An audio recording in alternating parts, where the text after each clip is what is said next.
खटाव तालुक्यातील चितळे येथे बुधवारी रात्री येथील रहिवासी रणजित मदन निकम यांचा गावातील महादेव मंदिर नजीकच्या तालमीसमोर निर्घृण खून करण्यात आला। चितळी गावासह परिसरात खळबळ उडाली। घटनास्थळी पोलिसांनी तातडीने भेट देत अतिरिक्त पोलीस बंदोबस्त या ठिकाणी तैनात करण्यात आला आहे। सदर खुनाचा गुन्हा पूर्ववैमनस्याच्या रागापोटी करण्यात आला असावा असा प्राथमिक अंदाज पोलीस प्रशासनाकडून वर्तवण्यात आला आहे।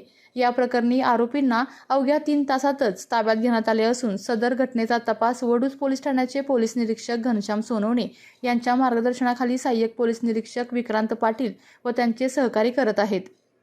काल दिनांक 18 फेब्रुवारी 2026 रोजी सायंकाळी 7 वाजता चितळी गावामध्ये तालमीच्या समोर जुन्या भांडणाच्या कारणावरून रणजित निकम वय 38 वर्षे राहणार चितळी यास पृथ्वीराज पवार, पवन संतोष पवार आणि त्यांचे 3 साथीदार असे एकूण 5 आरोपी त्यांनी तलवार आणि कुऱ्हाडीने मारहाण करून त्यांना जीवे ठार मारलेले आहे। सदर घटनेच्या अनुषंगाने वडूज पोलीस स्टेशन या ठिकाणी खुनाचा गुन्हा नोंद झालेला आहे।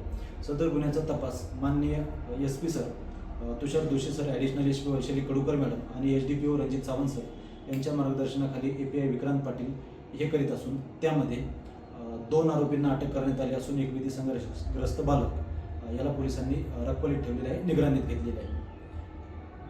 आपल्या तालुक्यातील जिल्ह्यातील बातम्या सर्वप्रथम पाहण्यासाठी आजच सातारा न्यूजला YouTube चॅनलवर सबस्क्राइब करा, लाईक करा, शेअर करा आणि बेल आयकॉन प्रेस करायला विसरू नका।